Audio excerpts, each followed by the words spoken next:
전주에 가시면 전주에는 안디옥 교회가 있습니다. 교회가 꽤 크죠. 이게 안디옥 교회인데 이 교회는 들어보신 적이 있으실지 모르지만 이동휘 목사님이 개척하신 교회입니다.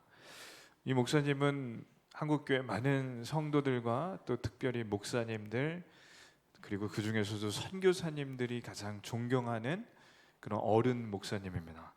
1935년생이신 이 목사님이 1983년 한 50 되던 해에 개척한 이 교회가 미군이 쓰던 비행기 경납고를 그대로 싸게, 뭐 그렇다고 아주 싼 건지 모르겠지만 그래도 아무도 안 쓰는 창고니까 넘겨받아서 여기서 교회를 시작한 거예요. 경납고 위에 지붕은 양철로 덮고 내부는 예배당으로 개조해서 지금까지도 본당으로 쓰고 있습니다.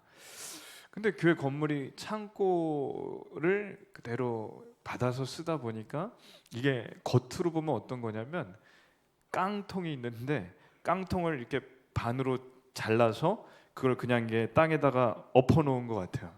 그래서 멀리서 보면은 저 교회 건물이 이제 멀리서 보면 깡통 이렇게 자른 걸 이렇게 놓은 것 같다 해서 별명이 있는데 이 교회 별명이 깡통교회입니다.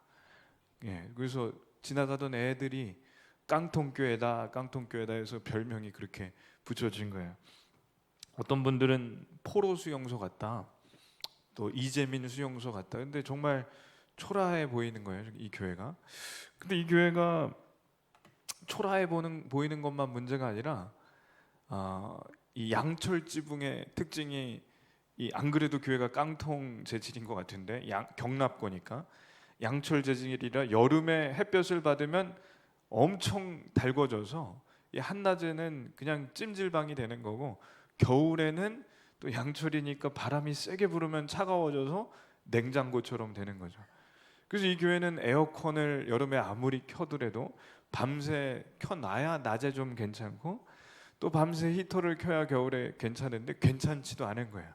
처음엔 아예 에어컨, 그때 1983년이니까 뭐 에어컨이나 히터가 얼마나 좋겠어요. 그래서 이 교회 목사님이 목회를 하시는데 이 교회 오는 사람들은 다 고생을 하는 거죠. 깡통교회 간다, 거지교회 간다. 그러면 이 교회가 가난해서 에어컨을 못 샀냐? 이 교회 출석이 5,000명입니다. 어른들만. 근데 이 목사님이 쓰신 책이 있어요. 이 책 제목이 사모님이 좀 도와주세요. 이 목사님이 쓰신 책 제목이 뭐냐면 불편하게 삽시다, 선교하며 삽시다. 그리고 목회 철학이 딱 한 문장인데 불편하게 삽시다. 그래서 교회 건물을 지금까지 30년 넘었는데도 안 짓는 겁니다. 그래서 왜 그런가? 이 목사님 교회 이름이 뭐라고요? 전주 안디옥 교회. 그래서 안디옥 교회가 선교 잘하는 교회인데 이 교회가 이 책이 이게 목사님 쓰신 책이고 우리는 후방에 있으니까 우리는 좀 불편하게 예배드리고 불편하게 신앙생활 하더라도 전방에 계신 선교사님들은 어떻게든지 잘 후원해 보자. 그게 이분의 사명이라는 거죠.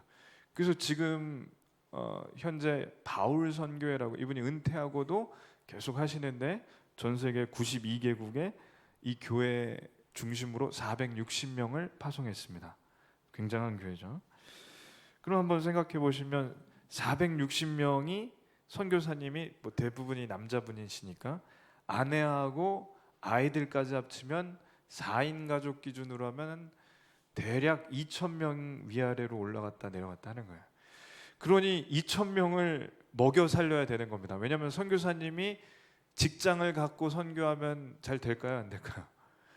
바쁘죠. 먹고 살기가 바쁘니까. 그래서 선교비 보내주고 집값 내주고 밥값 그리고 애들 교육비 다 주고 비행기 값도 다 줄 테니까 선교만 하시고 후방에서 우리가 열심히 도울 테니까 여러분은 바울이나 바나바처럼 선교하십시오. 그러니 우리 불편하게 살겠습니다. 그래서 이분이 그렇게 하고 지금 연세가 얼마죠? 35년생이면 81 되셨는데 전철 타고 다니시고 교회 목회하실 때도 그렇게 사셨다는 거예요. 그러니 존경할 만한 겁니다. 그래서 우리가 불편하게 살더라도 전방에 계신 선교사님 잘 섬기며 살자고 한 그 교회 이름이 전주 안디옥 교회인 거예요. 그래서 지난주에 말씀을 이어가자면 인도에 사는 사람들 잘 되라고 인도의 선교사님을 파송한 것이고, 태국에 사는 태국 사람들 잘 되라고 태국에 선교사를 파송하는데, 그게 한 명 한 명 한 명 한 명 쌓여서 지금 460명 가량 됐답니다. 그래서 이분이 안디옥 교회를 너무너무 좋아하셔서 교회 개척하실 때 사도행전 1장 8절과 또 안디옥 교회가 나오는 사도행전을 쭉 말씀을 묵상하시면서 교회 표어가 사도행전 1장 8절, 너희가 성령을 받으면 예루살렘과 온 유대아와 사마리아와 땅 끝까지 복음을 전하라, 증인이 되라. 이 말씀이 교회 표어고 지금까지 오는 거죠. 그래서 이런 좋은 교회를 이런 좋은 교회 이름은 이 교회에서 가져갔으니까 저희는 푸른숲 교회니까 푸른숲 교회답게 정신은 안디옥 교회를 좀 따라가면 좋을 것 같습니다. 그럼 안디옥 교회가 어떤 교회냐? 지난주에 이어서 말씀을 전하면 예루살렘에 있던 이 성도들이 베드로 목사님이 설교할 때 한 번에 3,000명, 5,000명이 그 자리에서 회개를 하니까 빌리그레암 목사님은 마이크 들고 했는데 베드로 목사님은 마이크가 없는데도 5,000명이 듣고 회개했다는 거예요. 듣는 사람이 전부 회개했는지 모르겠지만 최소 5,000명은 마이크 없이 설교 듣고 회심을 했다. 전 이게 그냥 기적이라고 생각합니다. 사도행전이 기적의 행전인데 여러 가지 기적 중에 또 찾아보면 안진뱅이가 일어나는 것뿐만 아니라 마이크 없이 5,000명에게 설교하는 것, 저는 이 자리에서 마이크 없이 하면은 이것도 작은데 5,000명에게 어떻게 했을까? 대단한 거죠. 성령님 임하시면 5,000명이 그 자리에서 회심하는 겁니다.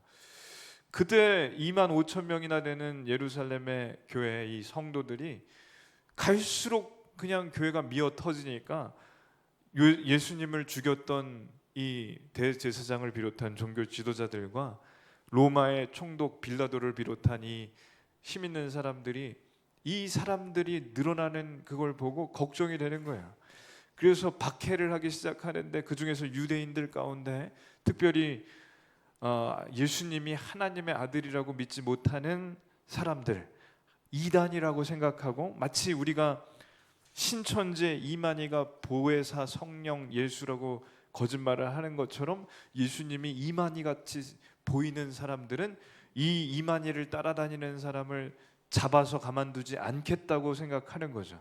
그래서 사도행전 7, 8장에 보면 스데반 집사님이 돌에 맞아 죽게 되는 일이 일어납니다.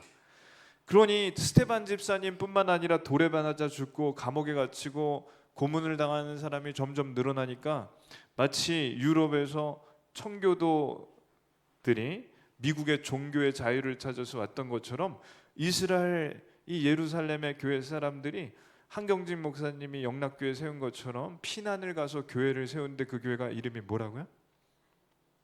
안디옥 교회입니다. 안디옥 교회는 형님 교회인 예루살렘 교회에서 나온 사람들이 세운 교회인데 안디옥 교회가 잘 되는 거예요.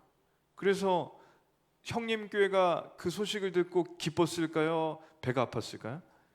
기뻐합니다. 좋은 형님이죠. 그래서 안디옥 교회가 잘 되는 게 너무 좋은데 한 가지 아쉬운 게 있다고 했습니다. 뭔가요? 목사님이 없어요. 그래서 목사님을 보내주는데 그 목사님이 바나바 목사님이고 이분은 너무 좋은 분이에요. 성경에 인물을 설명할 때 착한 사람이더라라고 설명하는 건 아마 바나바가 유일할 겁니다. 그만큼 이분의 특징은 착한데 취미가 뭐냐면 상갓집 가서 3일 내내 울어주기, 결혼식장 가서 신랑 신부 마음껏 축복해주기, 이분이 하는 거는 그러니까 슬픈 사람이 있으면 가서 같이 손 붙잡고 울어주기, 기도해주기, 그리고 잘 되는 사람이 있으면은 축하해주기. 그러니까 이분은 재산을 다 그런 데다가 쓰는 정말 좋은 분이에요. 이분이 성도들이 다 2만 5천 명 중에 제가 볼 땐 싫어하는 사람이 글쎄요 거의 없었는데, 시기하는 사람은 있을지라도 이분이 교회를 나간다고 하니까 예루살렘 교회에서 나가는 게 아니라 예루살렘 교회에서 파송할 때 성도들이 너무너무 아쉬워하는 겁니다. 근데 이 바나바가 이 교회에 갔더니 교회가 더 잘 되는 거예요. 교회가 너무너무 잘 돼요. 이렇게 좋은 목사님이 오셔서 위로해주고 기도해주고 결혼식에 그렇게 주례를 잘해주고 이런 분이 오니까 너무너무 좋아서 교회가 잘 되는데, 이분은 걱정이 생겼습니다. 뭐냐면 본인은 설교에 자신이 좀 없어요. 그리고 성경 공부에 자신이 없어요. 그래서 밤을 못 자는 거예요. 잠을 밤새고 기도하고, 하나님 이 교회는 더 잘 돼야 되고 좋은 교회이고 잠재력이 있는데 제가 2%가 아니라 10% 부족하고 20% 부족하니 이걸 채워줄 설교 잘하고 하나님 말씀 잘 전하는 분을 하나님 보내주십시오. 그때 하나님이 주신 지혜가 누구냐? 바울입니다. 바울은 성경을 줄줄줄 꿰는 사람이에요. 이분은 가말리아 문화에서 배웠다고 하는데 그냥 쉽게 우리가 얘기하자면 서울대 나온 거예요. 하버드 나온 거예요. 대단한 분이에요. 이 사람이 예수님 믿은 거예요. 다마색 도상에서 예수님을 음성을 듣고 믿은 다음에 불덩어리가 된 거죠. 그래서 이분은 가는 곳마다 원자탄 같은 분이라 가는 곳마다 다 변화가 일어나는데, 바나바가 이분을 안디옥 교회에 꼭 오시라고, 저가 담임 안 해도 되니까 오시라고 했더니 이분이 그래 한번 가봅시다 하고 가서 복음을 전했더니 안디옥 교회가 더 잘 됩니다. 엄청 잘 됩니다. 그래서 영적인 아버지 같은 바울 목사님하고 영적인 어머니 같은 바나바 이제 부목사님이 같이 힘을 합쳐서 목회하니까 이 교회는요, 제가 그냥 성경에 볼 때 가장 좋은 교회가 어디일까? 뭐 예루살렘 교회도 좋고 또 데살로니가 교회도 좋고 에베소 교회도 좋고 다 좋다는데 저는 안디옥 교회가 그래도 제일 성경에서 좋은 교회라고 저는 생각합니다. 그렇게 교회가 잘 되면 이분들이 목회를 더 해서 부흥하고, 교회가 부흥하면 하나님의 뜻이니까 좋은데, 하나님께서 이 목사님 바울과 바나바에게 이런 마음을 주시는 거예요. 어느 날 이 교회는 이미 든든하게 세워졌다. 그러니 이제는 다른 곳에 가서 복음을 전해라. 교회가 정말 부흥하고 좋은데 다른 곳에 가서 전하라고 하니까 이 바울과 바나바 목사님은 조금 갸우뚱했지만 그 말씀을 듣자마자 순종을 하고 성도들한테 얘기하는 거예요. 우리는 이제 다른 곳을 갑니다. 생각해 보세요. 교회가 너무 잘 되는데 목사님, 부목사님이 같이 떠난다고 하면 그 성도들은 아마 이렇게 생각할 거예요. 혹시 우리가 서운하게 해드린 게 아닌가? 혹시 우리 중에 어려운 사람이 있는 거 아닌가?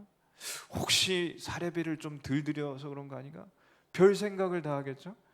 근데 이 교회는 이미 바울 목사님이 훈련을 잘 시켜서 그걸 뛰어넘었습니다. 어떻게 하냐? 눈물은 나는데 바지끄댕이는 안 잡는 거예요. 어떻게 하냐? 너무너무 아쉽지만, 눈물이 나지만 그게 하나님의 뜻이라면 당연히 가셔야죠. 그러나 목사님, 언제든지 우리 교회 다시 오세요. 언제든지 오시면 저희가 환영하고 맞이할 겁니다. 실제로 바울과 바나바가 2년 동안 처음 선교를 나갔다가 돌아오는데 열렬히 환영합니다. 그걸 어떻게 표현할까요? 뭐 북한에서 이렇게 지도자가 나오면 막 이렇게 하는 것처럼은 아니겠지만, 그냥 우리가 할 수 있는 표현으로 정말 정성껏 맞이하고 반가워하고 안아주고 울고 매일 아침 저녁 점심 저녁을 밥 사드리고 그런 거예요. 선교사님에게 그렇게 하는 교회가 좋은 교회인 줄로 믿습니다. 예. 밥을 사실 분들은 아멘 하시기를 바랍니다. 예.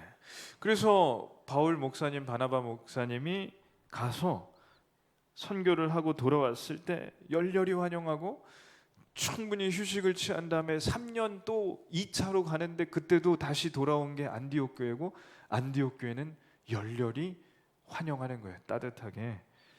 그래서 열심히 선교비 모아서 보내드리고 기도해드리고 응원해드리고 선교사 안식관 준비해서 환영해드리는 이 안디옥 교회가 좋은 교회고, 그러니까 그 전주의 이동희 목사님이 그 당신 교회를 개척하면서 안디옥 교회라고 한 거죠. 제가 이걸 미리 알았으면 지었을 텐데, 그래도 푸른숲 교회도 꽤 괜찮은 이름인 줄로 압니다. 안디옥 교회가 왜 좋은 교회냐? 저는 이것도 사실 참 중요하다고 생각하는데, 안디옥 교회는요 의리가 있습니다. 한번 따라 하시겠습니다. 의리 있는 교회. 말씀을 읽다 보면 선교가 중요하고 또 교제도 중요하고 예배도 중요하고 다 중요한데 또 의리도 사실은 좀 중요한 것 같다고 생각이 들어요. 예루살렘 교회는 25,000명이나 모였다가 나중에 다 흩어지고 맞아 죽고 돌에 맞아 죽고 고문당하고 나중엔 로마 경기장에 끌려가서 사자밥되기도 하고 아주 심한 고통을 당하고, 게다가 결정적인 건 흉년이 들어서 너무너무 힘든 거예요.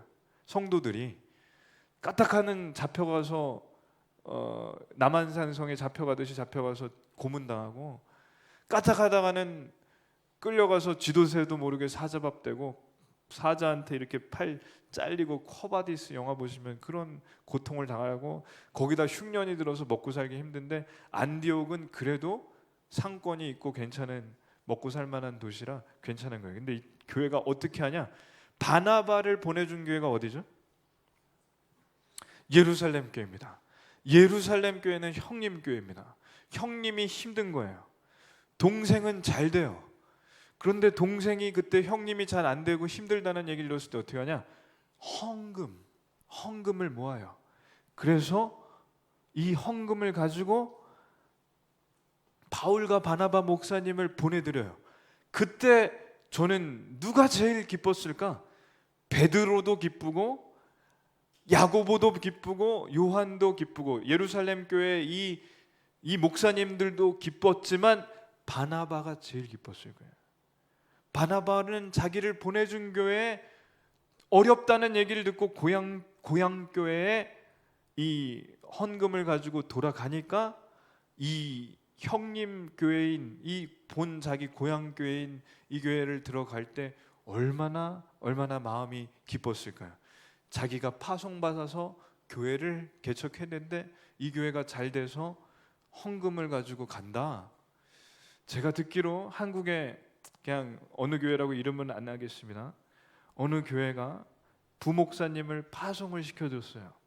여러분, 근데 이 본교회가 좀 어려운 일이 돈도 그렇고 아주 어려운 일이 생겼어요. 그때 이 부목사님들이 힘을 합쳐서 헌금을 모아서 본교회 빚 갚아줬답니다. 이게 안디옥 교회가 한 일이에요. 그게 의리입니다. 우리 교회는 아직 부목사님도 없고 파송할 분도 없지만 나중에 하나님 은혜로 부흥해서 부목사님 파송하면 빚 갚아줄 분이 있다고 믿습니다. 아주 먼 일일 수도 있지만 또 그렇지만도 않을 수도 있다고 생각합니다. 그래서 안디옥 교회가 좋은 교회인데, 바울과 바나바가 어디를 갔느냐? 바울과 바나바는 얼굴만 보더라도 굉장히 달라요. 바나바는 가슴이 따뜻한 사람이고 바울은 가슴이 뜨거운 사람이다. 그렇게 생각하시면 좋은데, 이 불덩어리와 또 이 내면의 불덩어리가 있는 두 분이 같이 선교를 가는데 이 선교팀은 아주 그냥 최고의 선교팀입니다. 그래서 어딜 가냐면 이 섬으로 가는 거예요. 지금 오른쪽에 있는 데가 안디옥이고 저 섬으로 좀 가는 겁니다. 이 섬에 가서 복음을 전하다가 제일 높은 사람인 총독에게 복음을 전하는데, 총독 옆에는 항상 따라다니는 유대인이 하나 있는데 이게 무당이에요. 이름도 희한하게 바예수라는 무당이에요. 마술사. 이 사람이 복음을 못 전하도록 바울과 바나바를 따라다니면서 회방을 넣는데, 왜 그러냐면 총독이 높은 사람인데 이 높은 사람이 자기에게 중요한 일이 있을 때마다 와서 문의를 하는 거예요. 제가 듣기로 우리나라의 읽은 뉴스입니다. 국회의원이나 정치인들 중에 중요한 결정을 하기 전에 무당을 찾아가는 분들이 굉장히 많다고 들었습니다. 제가 신문에서 봤습니다. 미국도 그렇다고 하더라고요. 미국도 목사님에게 안 가고 점치는 사람을 찾아간대요. 근데 이게 옛날에도 성경에도 있는 거죠. 이 총독 옆에는 무당이 있었어요. 마치 바알과 아세라를 섬기는 850명의 무당들을 이 아합과 이세벨이 옆에 두었듯이 로마의 총독인 이 사람도 옆에 두었는데, 이 사람이 밥줄이 끊길까봐 바울을 반대하고 회방 넣는 거야. 총독에게 가면 옆에서 방해하고 다른 소리하고. 그래서 바울이 바예수한테 뭐라고 하냐면, 너 하나님의 일을 막았기 때문에 너 한동안 그러니까 눈이 멀게 될 거다. 한번 영상을 보시겠습니다. 온 섬 가운데로 지나서 바보에 이르러 마술사 바예수라 하는 유대인 거짓 선지자를 만나니 그가 총독 서기오 바울과 함께 있으니 서기오 바울은 지혜 있는 사람이라 바나바와 사울을 불러 하나님의 말씀을 듣고자 하더라. 이름을 엘루마라고 번역해서 부르기도 하는 이 마술사는 그들을 회방로와 총독이 믿지 못하게 애를 쓰니 바울이라고 하는 사울이 성령이 충만하여 그를 주시하며 말하되, 악마의 자식아, 거짓과 악행이 가득하고 너는 모든 정의의 원수로다. 주의 바른 길을 굽게 하는 일을 당장 그치지 못하겠느냐? 보라, 이제 주의 손이 네 위에 있으니 네가 맹인이 되어 얼마 동안 해를 보지 못하리라. 즉시 안개와 어둠이 그를 덮어 인도할 사람을 두루 구하는지라. 이에 총독이 그렇게 된 것을 보고 믿으며 주의 가르치심을 놀랍게 여기니라. 아멘. 그래서 저 총독이 이 모습을 보니까 깜짝 놀란 겁니다. 이런 거죠. 이 사람들은 정말 대단한 사람들이다. 정말 신이 보낸 사람들인가 보다. 그래서 예수님을 믿기로 합니다. 그러니까 이것을 저에게 적용하면 믿지 않는 사람들에게 저희가 보여줄 것이 있는데, 저희가 전도지를 주고 또 전도 용품을 주는 전도도 사실은 필요합니다.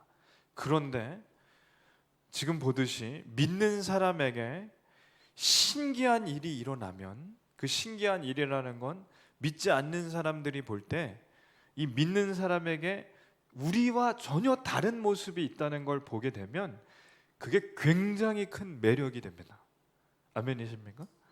그게 뭔지는 이렇게 눈이 머는 일은 사실 너무 심한, 저에게 일어나기 좀 어렵지만 저희에게 예수님 믿지 않는 사람과 확실히 구별되는 무언가가 있다면 그게 믿지 않는 사람에게는 하나님이 정말 계시는가 보다, 그게 믿는 계기가 된다는 거죠. 사도행전을 잘 읽어보십시오. 그러한 일들이 계속 반복되고 있습니다. 온누리교회는 사도행전이 28장까지 있는데 Acts 29이라고 사도행전 29장을 써가는 교회래요. 하여튼 교회 이름마다 다 좋은 뜻이 있습니다. 우리 교회에도 사도행전 29장을 쓰고 싶은 마음이 있으신 분들에게는 그러한 일이 일어날 줄로 믿습니다. 그래서 예수님을 믿고 총독이 허락을 해버리니까 이 전도를 할 때 높은 사람이 허락하니까 막는 사람이 이 섬 안에 없는 거예요. 한참 복음을 다 전하고 이 섬이 잘 복음을 듣고 예수님 믿는 사람이 늘어난 다음에 육지로 갑니다. 어디로 가냐? 저기서 배 타고 저 위로 올라가야.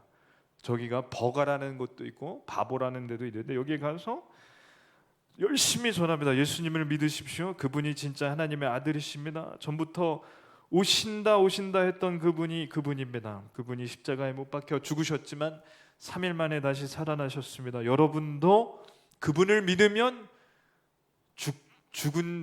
죽고 난 다음 무덤에 묻힐지라도 그분이 다시 오실 때 부활할 줄로 믿습니다. 그리고 영원히 천국을 살 것입니다. 사람들이 듣는 거예요. 그리고 모이기 시작합니다. 뭐 읽겠습니다. 그 다음 안식일에는 온 시민이 거의 다 하나님의 말씀을 듣고자 하여 모이니 아멘.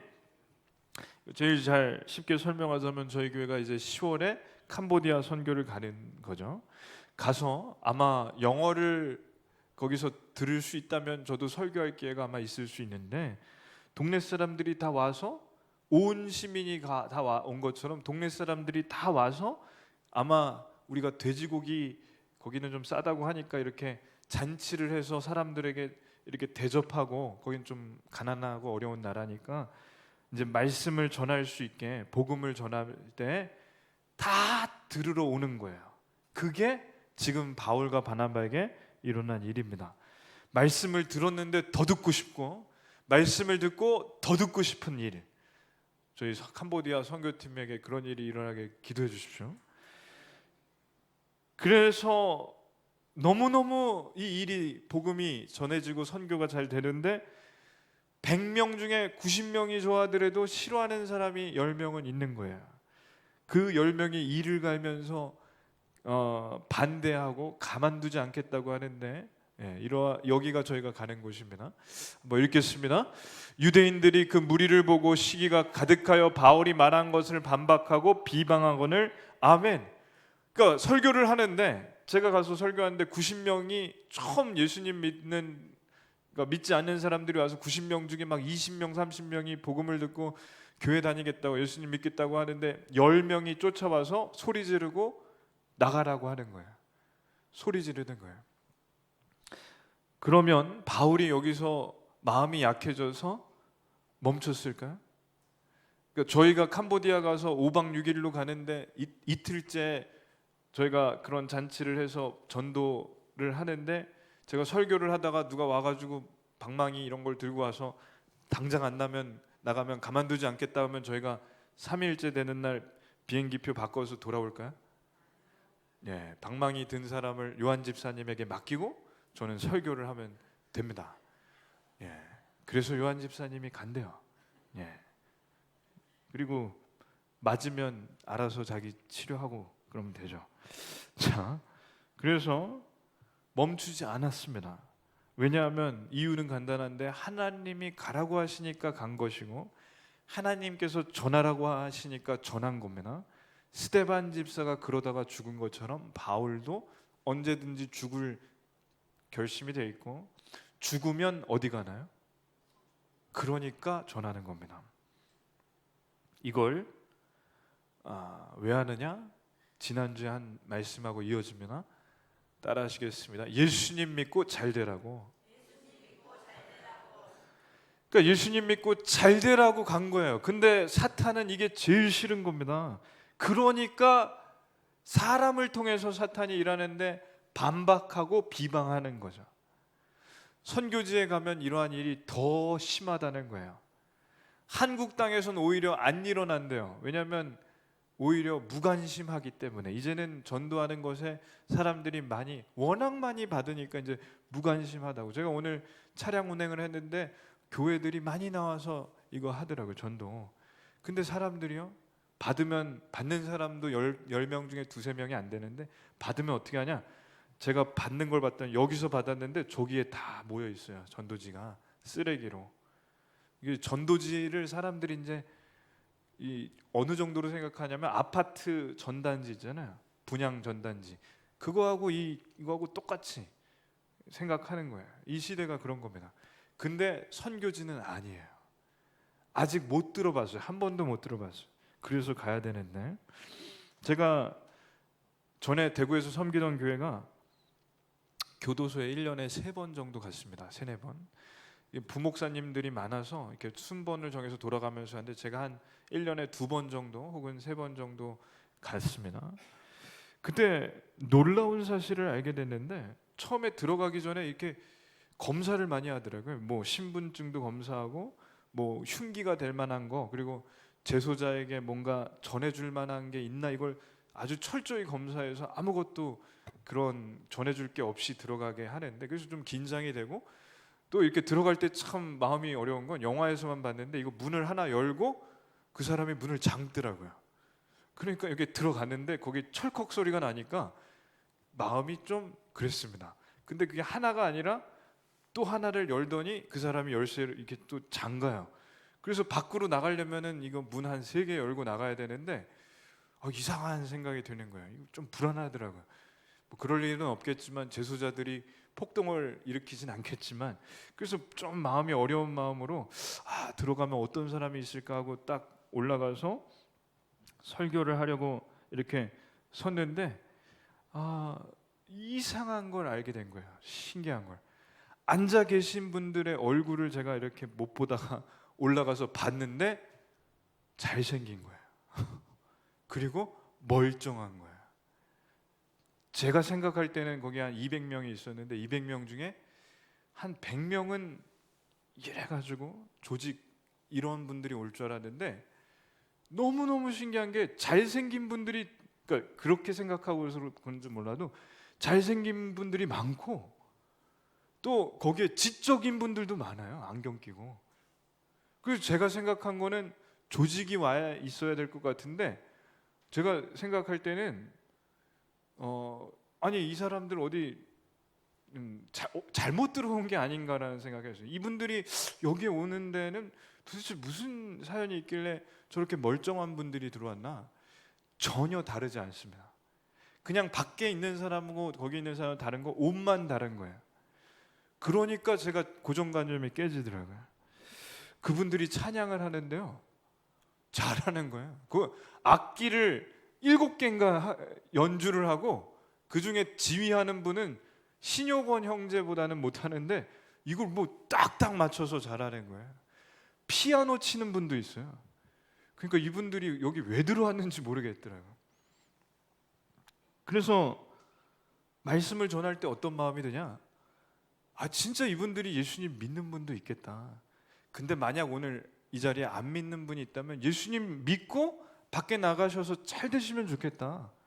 그러니까 설교할 때 눈물이 나는 거예요. 그분들한테 눈물을 흘리면 좀 미안한 생각이 들어서 안 흘리려고 했는데 안 흘렸습니다. 제가 착각했네요. 다행히 안 흘리고 나왔습니다. 울었으면은 나중에 보복당할까 봐 안 울었습니다. 그리고 나와서 조금 마음이 찡했는데 진심으로 전하게 되더라고요. 그래서 교도소 가는 날 그리고 군부대 가는 거는 제가 꼭 갔습니다. 대구에 있을 때 군부대 설교할 때 왜냐하면 다시 못 볼 분들이고 이분들이 여기서 꼭 나와서 예수님 믿고 나와서 회개하시고 잘 되시기를 바라니까 군인들도 그렇고 바울이 그랬을 거예요. 간절한 마음으로 전했을 겁니다. 근데 사람들이 몽둥이 들고 쫓아와서 따지는데 죽은 사람이 어떻게 살아났냐고 예수 그 가짜라고 멱살 잡고 이놈들 다 사기꾼이라고 소문내고 쫓아내는 거예요. 한번 말씀을 읽겠습니다. 이에 유대인들이 경건한 귀부인들과 그 신의 유력자들을 동원하여 바울과 바나바를 박해하게 하여 그 지역에서 쫓아내니 아멘. 그러니까 쫓겨난 거예요. 쫓겨났습니다. 바울과 바나바가 여기서 쫓겨난 다음에 어떤 일들이 일어나냐? 멱살 잡혀서 끌려가고 돌에 맞아서 머리 깨지고 감옥에 갇혀서 고문당하고 그래서 우리는 이것을 뭐라고 하냐면 1차 선교여행이라고 합니다. 1차 선교여행. 근데 이게 저는 이렇게 표현하는 게 맞은 것 같아요. 1차 고생여행. 1차 고생여행. 2차가 더 힘들어요. 얼마나 고생을 했냐? 환영하는 사람들도 있지만 아주 죽이겠다고 협박하는 사람들이 얼마나 많은데 얼마나 심하냐면 한 번은 돌에 맞아가지고 머리 깨진 다음에 죽은 줄 알고 사람들이 시체인 줄 알고 끌어다가 동네 밖으로 버리기도 해요. 그래서 바울이 나중에 고백한 이야기가 나중에 가서 이런 얘기를 합니다. 한번 읽겠습니다. 내가 수고를 넘치도록 하고 옥에 갇히기도 더 많이 하고 매도 수없이 맞고 여러 번 죽을 뻔하였으니 유대인들에게 가십에서 하나 감한 매를 5번 맞았으며 여러 번 여행하면서 강의 위험과 강도의 위험과 동족의 위험과 이방인의 위험과 시내의 위험과 광야의 위험과 바다의 위험과 거짓 형제 중에 위험을 당하고 또 수고하며 애쓰고 여러 번 자지 못하고 줄이며 목마르고 여러 번 굶고 춥고 헐벗었노라. 아멘. 감옥에 갇히고 곤장을 맞고 배가 침몰해서 죽을 뻔하고 못 먹어서 굶고 옷이 없어서 춥고 하도 고생하니까 불면증까지 왔다는 거죠. 하나님이 하라고 해서 했는데 얼마나 힘든 일이 많은지 죽을 뻔한 일이 여러 번 있는 거예요. 특별히 기록을 보면요, 곤장을 40대 연속으로 맞으면 실제로 죽은 사람이 있다는 기록이 있습니다. 근데 40을 연속으로 때리면 로마 시민권자라 39대만 때리는 거예요. 39대나 40대나 똑같은 거죠. 그걸 5번 맞았다는 건 5번 죽을 뻔했다는 거고, 배가 침몰한 적도 있고 너무너무 힘든 일이 많은 거예요. 고생 여행입니다. 이게 고생 여행. 저희 김용훈 목사님 제가 지난주에 한번 나눴는데, 이 목사님이 하루는 길에서 이런 분을 만난 거예요. 마약을 하도 많이 해서 이게 신경이 녹아서 걷지를 못하고 막 어쩔 줄 몰라 하는데 마약에 취해서 횡설수설하는 분을 만났어요. 이분을 만났는데 이 목사님이 너무 이 사람을, 그러니까 좀 안 됐다는 생각이 들어서 이분을 위해서 기도를 해주고 싶어서 이분을 손을 잡고 무릎을 꿇었대요, 길에서. 저라면 참 그게 어려울 것 같은데. 그리고 그냥 하나님이 주시는 마음이 있어서 기도를 하는데 갑자기 여기가 뜨거워지더랍니다. 아, 뜨거워. 뭘까요? 이분이 마약에 취했으니까 바지를 내리고 오줌을 쌌어요. 목사님이 얼굴에 이렇게 온몸에 이제 오줌을 맞고 집에 돌아와서 이제 샤워를 하고 옷을 빨았는데, 그날 그래도 이게 쉽지 않은 일이잖아요. 오줌 누가 와서 이렇게 한 적 있으십니까? 네.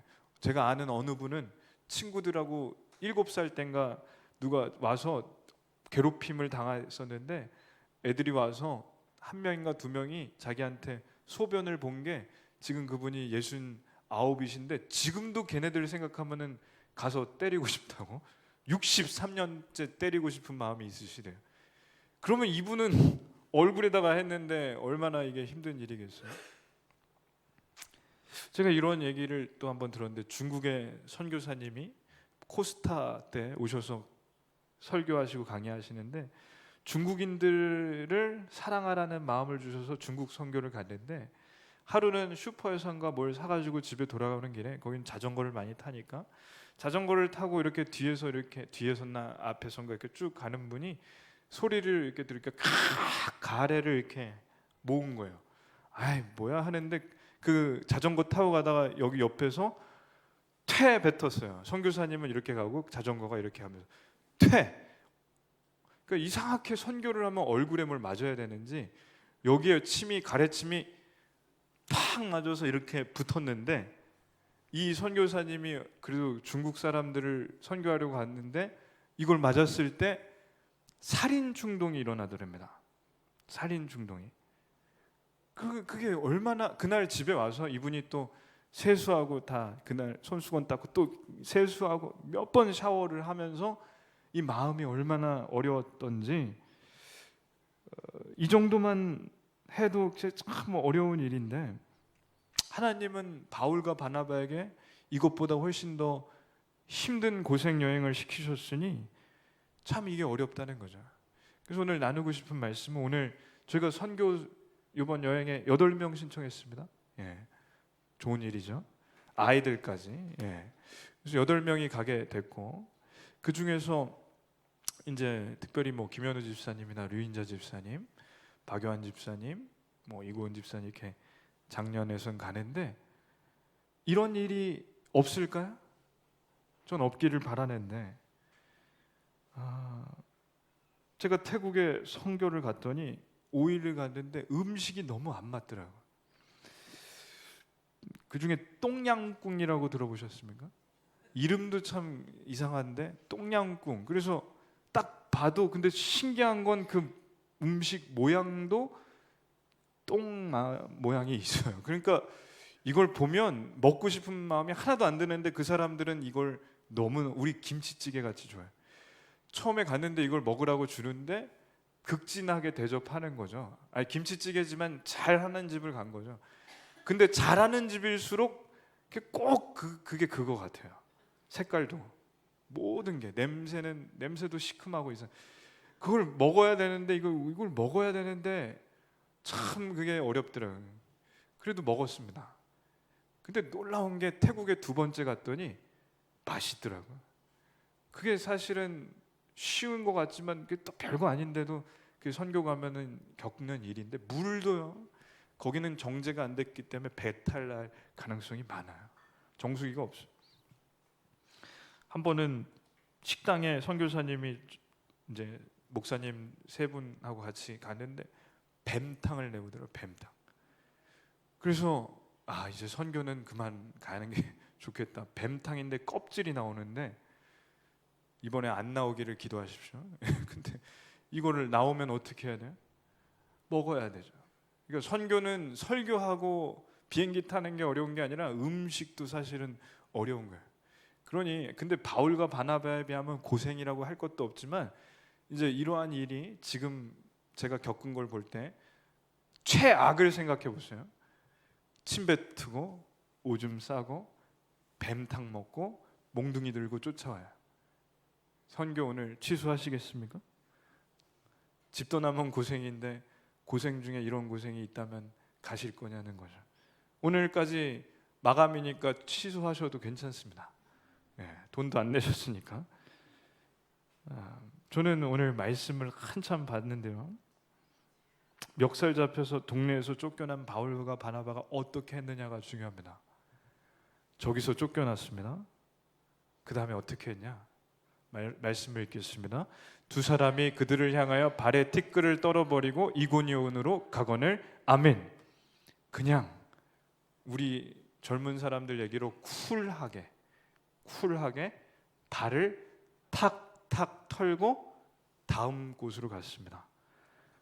그리고 어떻게 했냐? 같이 읽겠습니다. 제자들은 기쁨과 성령이 충만하니라. 아멘. 기뻤습니다. 멱살 잡고 얻어 터지고 하는데도 기뻤습니다. 몽둥이 돌고 쫓아오는데도 기뻤습니다. 그래서 그 다음에 간 곳이 어디냐? 이고니온이에요. 이고니온. 저는 이거 처음에 봤을 때 이고은인 줄 알았어요. 이고은 집사님이 아니라 이고니온입니다. 여기 갔는데 어떻게 되냐? 설교하다가 돌에 맞아서 기절했어요. 기절했는데 죽은 줄 알아서 시체인 줄 알고 머리 깨지고 그래서 끌고 동네 밖으로 버렸습니다. 뭐 읽겠습니다. 유대인들이 안디옥과 이고니온에 와서 머리를 충동하니 그들이 돌로 바울을 쳐서 죽은 줄로 알고 시외로 끌어내치니라. 아멘. 자, 지금으로 얘기하면 선교 갔다가 교통사고 나서 중환자실에서 있다가 겨우 치료받고 거기 병원을 나온 거예요. 그러면 이 다음에 바울과 바나바는 어떻게 했느냐? 이게 오늘 설교의 결론입니다. 어떻게 했느냐? 이렇게 했습니다. 이렇게 그리고 죽었습니다. 이게 바울이 산 인생입니다. 저러고 죽은 거예요. 여기 아까 전에 돌 맞은 여기서 끝난 게 아니라 한 바퀴 돌고 3년 동안 또 돌고 감옥에 갇혔다 풀려나서 로마까지 가서 죽었습니다. 중국에서 얼굴에 침 맞은 선교사님은 어떻게 했을까요? 침 맞고 한국에 돌아오셨을까? 아니면은 자전거 그거 따라가서 넘어뜨려 가지고 때렸을까요? 그날 집에 가서 하나님께 기도했대요. 하나님, 제가 너무 부족합니다. 제가 혈기가 아직 있습니다. 하나님, 제 이 혈기 좀 멈추게 해주십시오. 더 이 사람들 불쌍하고 어렵고 힘든 사람들, 저 사람들 복음으로 살리는 사람 되게 해주십시오. 중국에 지금도 계세요. 제가 이 강의를 17년 전에 들었습니다. 그리고 얼굴에 소변을 맞은 그 목사님은 어디에 계실까요? 소변 맞은 거기 앞에 계세요. 지금. 그리고 이분은 앞으로 20년 더 하신대요. 지금 연세가 66인데 30년 더 하신대요. 소변 맞아서 어떻게 하냐? 재밌는 얘기를 해주시더라고요. 그 이후로 바뀌었대요. 기도해 줄 때 무릎을 안 꿇고 기도해 줄 때 한 발자국 떨어져서 어깨에 손 올리고 기도한대요. 오줌 맞을까 봐. 그래서 이분이 거기에 계속 계십니다. 그래서 이게 선교입니다. 그럼 어떻게 되냐? 오늘 말씀에 그렇게 했더니 어땠냐? 52절 다 같이 읽겠습니다. 제자들은 기쁨과 성령이 충만하니라. 아멘. 어려움을 이겨내면 기쁨과 성령이 충만한 줄로 믿습니다. 그게 천국입니다. 선교하면 천국이 이 땅에서 어떤 곳인지 경험할 수 있습니다. 오늘 마감합니다. 취소하실 분은 취소하시고 신청하실 분들은 저 뒤에 신청서로 신청하셔서 이 기쁜 고생 여행에 동참하시기를 기도합니다. 시간 기도하겠습니다.